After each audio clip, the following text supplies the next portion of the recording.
২-৩ মাসের মধ্যে ইন্টারনেটের দাম কমিয়ে আনার সিদ্ধান্ত নেওয়া হয়েছে বলে জানিয়েছেন স্থানীয় সরকার মন্ত্রণালয়ের উপদেষ্টা আসিফ মাহমুদ সজীব ভুঁইয়া।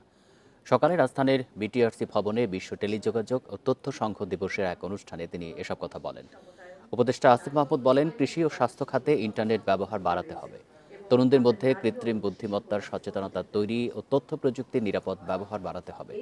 নারীদের সাইবার সুরক্ষাও নিশ্চিত করার কথা জানান তিনি। তথ্য প্রযুক্তি খাতে সুযোগের অভাবে অনেক দেশি উদ্ভাবক হারিয়ে যাচ্ছে বলেও জানান উপদেষ্টা। পরে তিনি বলেন, ইন্টারনেট সেবা নিশ্চিতে এরই মধ্যে নানা ব্যবস্থা নেওয়া হয়েছে। দুর্যোগের সময় টেলিযোগাযোগ সেবা যেন নির্বিঘ্ন থাকে সে বিষয়ে জোর দিচ্ছে সরকার।